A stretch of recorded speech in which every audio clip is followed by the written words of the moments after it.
Hello students, आज की इस वीडियो में पढ़ने वाले हैं क्लास 9th का हमारा चैप्टर चल रहा था ग्रेविटेशन, जिसका नेक्स्ट टॉपिक है Kepler's law of planetary motion. हमने इससे पहले वाली वीडियो के अंदर स्टूडेंट ग्रेविटेशनल फोर्स कैलकुलेट किया था, यानी कि अगर आपके पास टू स्मॉल साइज ऑब्जेक्ट है उनके बीच में जो ग्रेविटेशनल फोर्स लग रहा है वो कितना होता है, किस तरह से कैलकुलेट करते हैं। सेकंड, हमारे पास एक लार्ज साइज ऑब्जेक्ट है और एक स्मॉल साइज ऑब्जेक्ट है, उनके बीच में जो ग्रेविटेशनल फोर्स लग रहा है वो निकाला था। थर्ड निकाला था अगर आपके पास टू लार्ज साइज ऑब्जेक्ट है उनके बीच में जो ग्रेविटेशनल फोर्स लग रहा है उसकी वैल्यू जो है कैलकुलेट की थी। इस वीडियो के अंदर Kepler's law of planetary motion student start करते हैं। ये क्या था स्टूडेंट, एक साइंटिस्ट का नाम था और उसने एक लॉ दिया था, एक नियम दिया था किसके ऊपर, प्लैनेटरी मोशन, यानी कि जितने भी प्लैनेट है वो सन के अराउंड क्या कर रहे हैं, राउंड लगा रहे हैं स्टूडेंट, सन के अराउंड रिवॉल्व कर रहे हैं।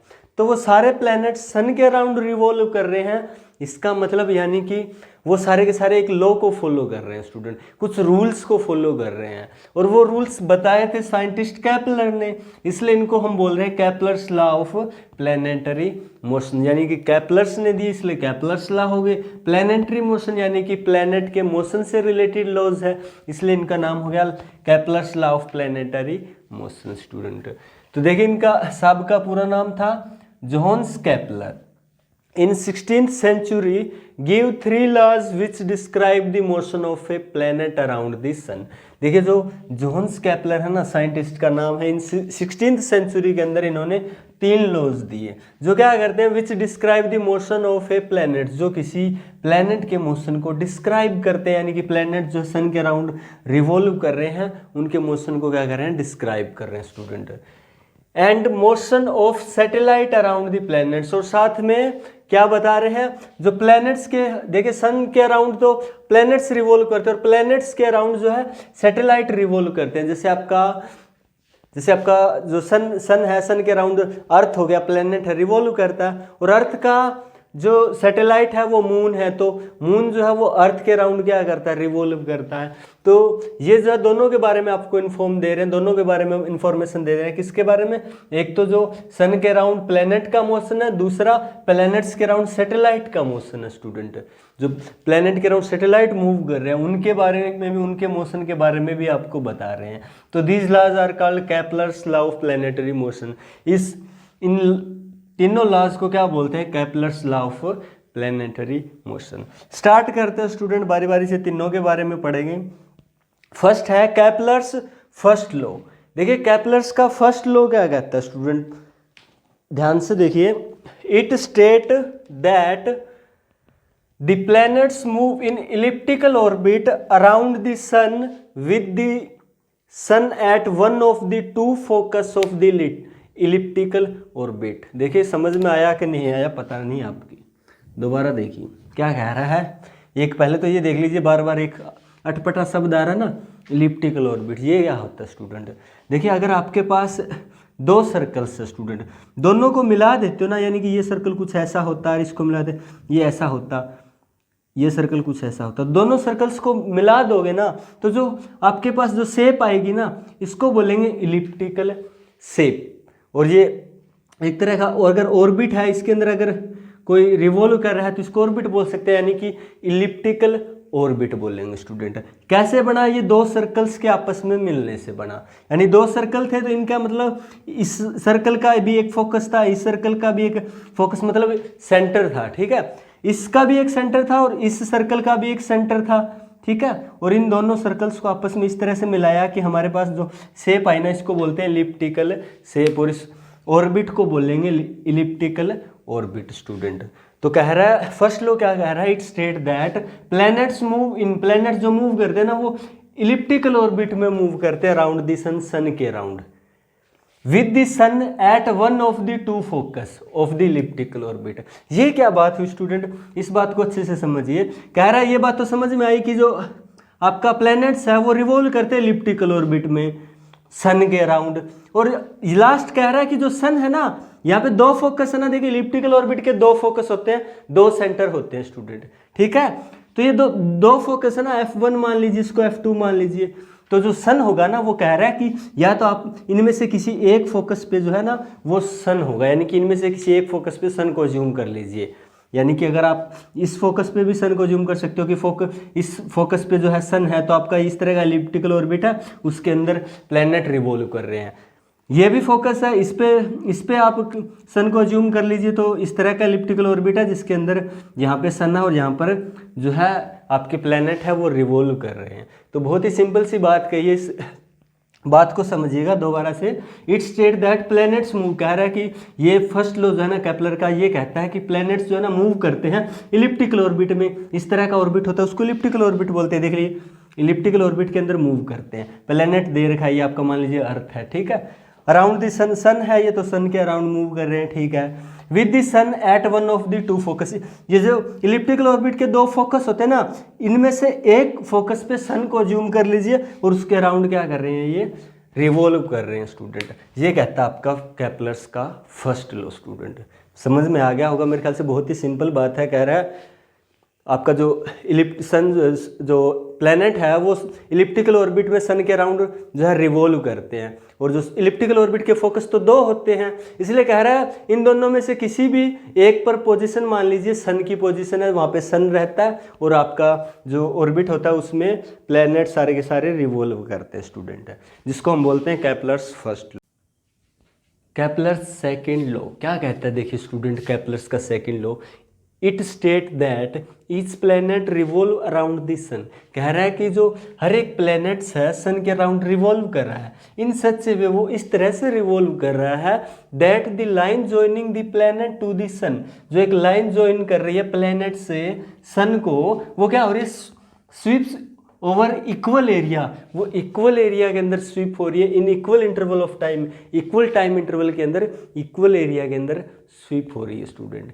क्या स्वीप हो रही है, लाइन, कौन सी लाइन, जो प्लैनेट से सन को जो है ज्वाइन करती है, वो लाइन इक्वल टाइम इंटरवल के अंदर इक्वल एरिया के अंदर स्वीप हो रही है। क्या मतलब हुआ, अच्छे से समझिए। देखिए ये आपका केपलर्स के फर्स्ट लॉ ने क्या बताया कि आपका जो प्लैनेट होते हैं वो सन के अराउंड जो है इलिप्टिकल ऑर्बिट में चक्कर लगाते हैं, और इलिप्टिकल ऑर्बिट के दो फोकस होते हैं, किसी भी एक फोकस पे आप सन को जूम कर सकते हैं स्टूडेंट, ठीक है। तो इस तरह से ये सन हो गया और ये इलिप्टिकल ऑर्बिट हो गया।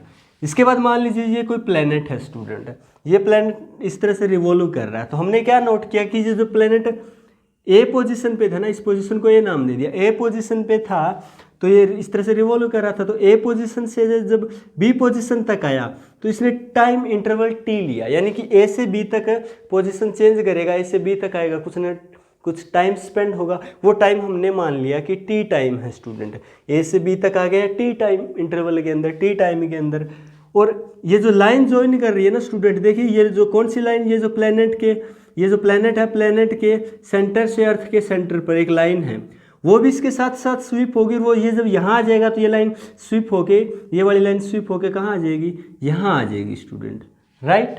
और इसके बाद ये जो एरिया है स्टूडेंट, ये आपको कैलकुलेट करना है, कौन सा एरिया, ये देखिए ए से बी पोजीशन पर आ गया टी टाइम इंटरवल के अंदर, यहाँ पे स्वीप होके आ गया। अब जो लाइन ज्वाइन कर रही थी ये वाली लाइन जो है वो स्वीप होके और यहाँ आ गई, देखिए यहाँ आ गई, यहाँ आपका सन है स्टूडेंट, सन के सेंटर से लिया है, ये दोनों के प्लैनेट के सेंटर से लिया है, तो इस तरह का एरिया आएगा। इसको हमने कैलकुलेट किया ना, तो हमने देखा कि ये जो एरिया है ना, मान लेते हैं कि एस आया स्टूडेंट, ठीक है।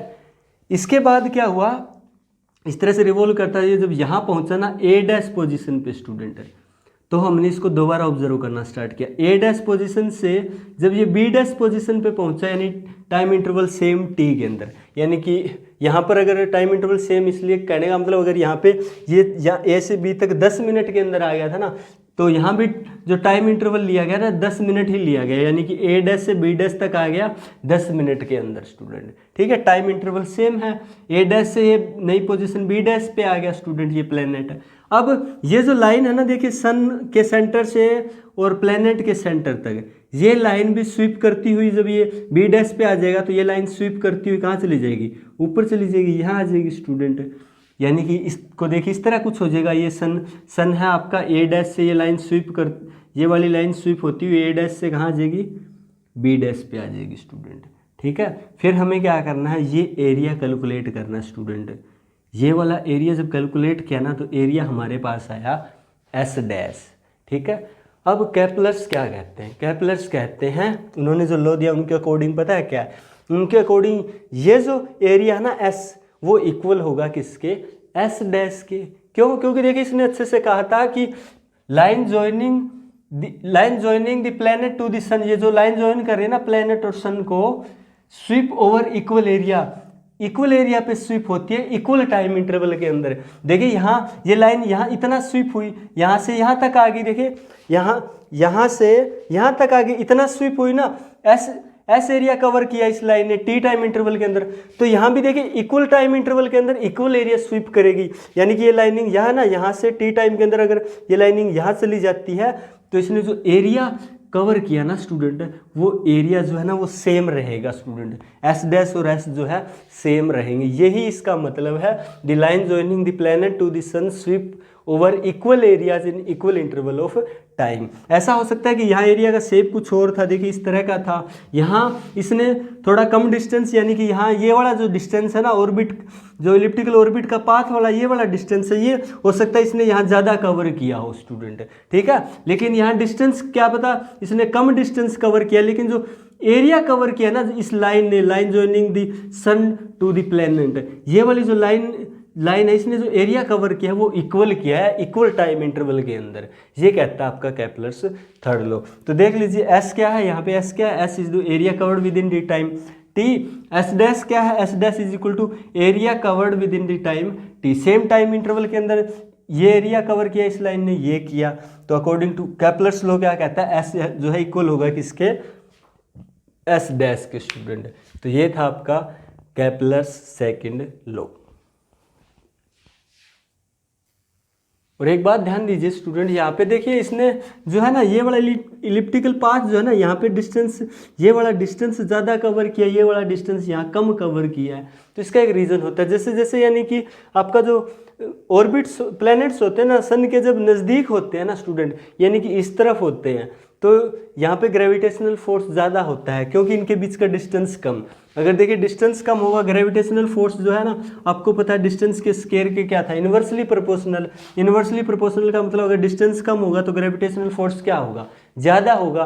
तो यहाँ पे जब डिस्टेंस जैसे जैसे कम होता जाता है ना, इधर जाएंगे तो सन और अर्थ प्लैनेट के बीच में डिस्टेंस बढ़ता जाएगा, और जैसे जैसे इस तरह से आएंगे तो प्लैनेट्स और सन के बीच में डिस्टेंस कम होता जाएगा। तो जब डिस्टेंस कम होना प्लैनेट और सन के बीच में, तो ये जो है ना इन पे ग्रेविटेशनल फोर्स ज़्यादा होता है। ग्रेविटेशनल फोर्स ज़्यादा होता है का मतलब ये जो है ना ज़्यादा फास्टर मूव करते हैं स्टूडेंट।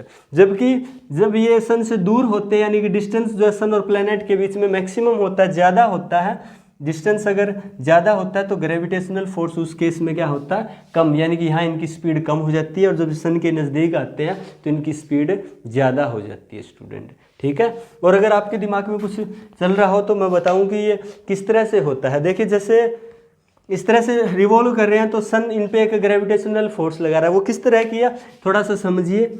ये ठीक वैसा ही है जैसे ये आपका अर्थ है, आप अर्थ सरफेस पे हो, अर्थ सरफेस से आपने क्या किया है कि कोई भी स्टोन जो है ना इस तरह से फेंक दिया, तो वो इस तरह से जाता हुआ यहाँ गिर जाएगा। और ज़्यादा फोर्स लगा के फेंकोगे तो यहाँ गिर जाएगा, और ज़्यादा फोर्स लगाओगे यहाँ गिर जाएगा, और बहुत ज़्यादा फोर्स लगाओगे तो ये इसके एटमोसफियर से यानी बाहर चला जाएगा, और इस तरह से रिवॉल्व करना स्टार्ट कर देगा। जैसे जो आपका सैटेलाइट्स होते हैं, सैटेलाइट भेजे जाते हैं ना, अर्थ से सैटेलाइट भेजे जाते हैं, तो वो सैटेलाइट किस तरह से भेजे जाते हैं, इसी तरह से भेजे जाते हैं। वो एक इस तरह से एक डिस्टेंस होता है, उस डिस्टेंस को अगर ये कवर कर जाता है तो ये इस तरह से रिवॉल्व करने लग जाता है, यानी कि अर्थ इस पर ग्रेविटेशनल फोर्स लगातार लगाती रहती है, लेकिन ये एक सिर्फ स्पेसिफिक ऑर्बिट के अंदर ही चक्कर लगाता रहता है स्टूडेंट, जैसे मून लगाता है अर्थ के राउंड। तो यानी कि इस तरह से राउंड लगा रहे हैं ना इसके चारों ओर, तो इसका मतलब ये ग्रेविटेशनल फोर्स तो लग रही है, इस पर देखिए बाइंड करके लिखा हुआ, इसको अर्थ ने जो फोर्स लगा रहे हैं उस फोर्स ने इसको सिर्फ और सिर्फ इस सैटेलाइट को एक स्पेसिफिक पाथ के अंदर जो है बाइंड करके रखा हुआ, हर एक जगह अपनी तरफ फोर्स लगा रही है, फोर्स लगा रही है, यहाँ इस तरफ लग रही है, यहाँ इस तरफ, हर जगह फोर्स लग रही है स्टूडेंट, जिसके कारण ये जो है एक स्पेसिफिक ऑर्बिट में, सर्कुलर ऑर्बिट में जो है रिवॉल्व करते हैं। इसके बाद है कैपलर्स थर्ड लॉ स्टूडेंट, बहुत ही सिंपल सा छोटा सा लॉ है। क्या कहता है, it state that the cube of the mean distance of a planet from the sun. कह रहा है आपको क्यूब करना है, किसका क्यूब करना है, मीन डिस्टेंस का, कौन सा मेन डिस्टेंस, प्लेनेट से लेके जो सन तक का जो डिस्टेंस है ना, कोई भी प्लेनेट है उससे, उस प्लेनेट से सन तक का जो डिस्टेंस है ना उसका क्यूब कर दीजिए। वो जो है ना, यानी कि डिस्टेंस मान लेते हैं r है, किसी भी प्लेनेट से और अर्थ तक का डिस्टेंस r है, उसका क्या करना है, क्यूब करना है। यानी कि जो r का क्यूब है ना वो क्या है, डायरेक्टली प्रोपोर्शनल है स्टूडेंट, किसके, to the square of the time, time का जो स्क्वायर है उसके। कौन सा time, it take to move around the sun, जो कोई प्लेनेट सन के अराउंड मूव करने में जितना टाइम लेता है ना, यानी कि एक राउंड पूरा करने में, ये यहाँ था, यहाँ से पूरा वापस यहाँ तक आएगा, एक राउंड कंप्लीट हो जाएगा। तो एक राउंड कंप्लीट करने में जितना टाइम लगता है ना उस टाइम के स्क्वायर के बराबर है स्टूडेंट। देखिए अभी और ज़्यादा अच्छे से देखिए क्या कह रहा है, एक लाइन में समझ में आ जाएगा। देखिए आपका ये जैसे सन है, ये प्लेनेट है, ये दूसरा तीसरा, इस तरह से प्लेनेट है स्टूडेंट, ठीक है। तो आपका कह रहा है कि ये मान लीजिए, इसकी बात करते हैं, ये प्लैनेट्स और ये जो सन है इनके बीच का डिस्टेंस मान लेते हैं r है स्टूडेंट, ठीक है। तो इन दोनों के बीच का जो डिस्टेंस है ना r, इसका क्या कर दीजिए, क्यूब कर दीजिए, ठीक है। तो r का जो क्यूब है ना वो डायरेक्टली प्रोपोर्शनल होगा किसका, टी स्क्वायर के। टी क्या है, टी वो टाइम है जो इस प्लेनेट को एक राउंड कंप्लीट करने में लगता है स्टूडेंट, ठीक है। तो उस टाइम के क्या होगा, स्क्वायर के इक्वल होगा, समझ में आया ना। तो यही कह रहा है, it state that the cube of the mean distance of the planet from the sun is directly proportional to the square of the time it take to move around the sun student. समझ में आ गया ना क्या कह रहा है। एक बात और देखिए, अगर ऐसे समझ नहीं आ रहा है तो आपका जो कह रहा है कि ये जो अगर डिस्टेंस को हम बढ़ा देंगे ना, कौन सी डिस्टेंस को, प्लेनेट और सन के बीच में डिस्टेंस बढ़ाने का मतलब समझ रहे हो ना। यानी ये प्लेनेट है, इस प्लेनेट की बात करेंगे तो ये इससे दूर हो गया, दूसरे नंबर पे है, तो सन से तो और ज़्यादा दूर हो गया। अब तीसरे प्लेनेट की बात करेंगे, वो सन से और ज़्यादा दूर हो गया। यानी कि जैसे जैसे ये r बढ़ता जाएगा ना स्टूडेंट, प्लेनेट और सन के बीच में डिस्टेंस जैसे जैसे बढ़ता जाएगा ना, तो ये जो टाइम है ना वो भी बढ़ता जाएगा। कौन सा टाइम, एक राउंड कंप्लीट होने में जो टाइम लगता है वो टाइम भी बढ़ता जाएगा। मान लीजिए, अज्यूम कीजिए कि अगर ये जो पहला प्लेनेट है ना, इसको कंप्लीट होने में अगर मान लीजिए कि 2 आवर लगते हैं, तो आगे वाला है ना, इसको इससे ज़्यादा टाइम लगेगा स्टूडेंट, इसको इससे ज़्यादा टाइम लगेगा। समझ में आ रहा है ना। और ऐसा होता भी आपको पता है, जैसे जैसे आप सन से प्लैनेट्स दूर होते जाते हैं, उनको एक राउंड कंप्लीट होने में बहुत ज़्यादा टाइम लगता है स्टूडेंट, ठीक है। तो समझ में आ रहा है ना। जैसे अर्थ है, अर्थ को जो है एक राउंड कंप्लीट होता है, यानी कि 1 साल होता है, जैसे 365 दिन में होता है स्टूडेंट, ठीक है। तो आपका यही बात कह रहा है कि जैसे जैसे डिस्टेंस r बढ़ता जाएगा, r मतलब सन और प्लेनेट के बीच डिस्टेंस बढ़ता जाएगा। डिस्टेंस कब बढ़ेगा, जब हम दूसरे प्लेनेट की बात करेंगे जो सन से और ज़्यादा दूर है, इससे अगले की बात करेंगे जो सन से और ज़्यादा दूर है। तो जैसे जैसे अगले प्लैनेट्स की बात करते जाएंगे, r बढ़ता जाएगा, सन और प्लैनेट, उस प्लैनेट के बीच में डिस्टेंस बढ़ता जाएगा। डिस्टेंस बढ़ता जाएगा ना, तो जो टाइम लग रहा है ना उस प्लैनेट को जो ऑर्बिट कंप्लीट करने में, राउंड कंप्लीट करने में, वो टाइम भी बढ़ता जाएगा। और उन दोनों के बीच में जो रिलेशन होगा वो कुछ ऐसा होगा कि जो r का क्यूब है ना वो डायरेक्टली प्रोपोर्शनल होगा टी स्क्वायर के स्टूडेंट, ठीक है। तो यहाँ से हमारे पास r की क्यूब, जस्ट मैंने बताया था आपको कि प्रोपोर्शनलिटी का साइन हटाएंगे तो इक्वल टू का लगाएंगे, तो कांस्टेंट का यूज़ करते हैं। यहाँ भी एक कांस्टेंट वैल्यू आएगी, एक फिक्स वैल्यू आएगी स्टूडेंट। तो r का cube is equal to constant into में t का स्क्वायर। और यहाँ से आपके पास कांस्टेंट आ जाता है, कांस्टेंट निकालना हो तो r की क्यूब अपॉन में t स्क्वायर। यानी कांस्टेंट कैसे निकालोगे, समझ रहे हो ना। r की क्यूब यानी कि आप मान लेते इस प्लेनेट की बात कर रहे हैं, तो इस प्लेनेट के लिए यहाँ से यहाँ तक का जो r आया ना उसका क्यूब कर लीजिए। इस प्लेनेट को कितना टाइम लगा है वो टाइम का स्क्वायर कर लीजिए। जो वैल्यू आएगी ना वो इस प्लेनेट वाले के लिए जो कांस्टेंट यूज कर ले उसकी आ जाएगी स्टूडेंट, ठीक है। यानी कि एक कांस्टेंट वैल्यू आ जाएगी आपके पास। और ये था आपका केपलर्स थर्ड लॉ स्टूडेंट। एक बात का ध्यान रखना स्टूडेंट, यहाँ हम बता रहे हैं ना where r is the mean distance of the planet from the sun. ये जो r है ना वो मेन डिस्टेंस है प्लैनेट से लेके सन तक का। तो वैसे तो पता है आपको, जो प्लैनेट है वो यानी कि इलिप्टिकल ऑर्बिट के अंदर राउंड कंप्लीट कर रहा है, इस तरह से राउंड लगा रहा है इलिप्टिकल ऑर्बिट के अंदर। इसके अंदर ये देखिए, ये वाला r लेंगे तो ये ज़्यादा होगा, ये वाला लेंगे तो कम होगा। यानी कि इलिप्टिकल ऑर्बिट में ये डिस्टेंस ज़्यादा होता है, ये डिस्टेंस कम होता है स्टूडेंट। तो आपका इसके लिए जो आर लिया ना हमने, ये वाला आर जो लिया वो एक मेन डिस्टेंस यानी कि इलिप्टिकल ऑर्बिट को एक सर्कुलर ऑर्बिट मान लीजिए स्टूडेंट, और उसका जो आर आता है ना, इस इलिप्टिकल ऑर्बिट के शेप का जो सर्कुलर ऑर्बिट बनता है उसका जो आर आता है ना, वो आर हमने यहाँ लिया। एक तरह से इसका मीन डिस्टेंस, मैथमेटिक्स में मीन निकालते हैं ना, एक तरह का एवरेज, वो वाला लिया है जिसको हमने आर बोला, यानी कि प्लेनेट और सन के बीच का डिस्टेंस लिया स्टूडेंट। तो ये था आपका केपलर्स थर्ड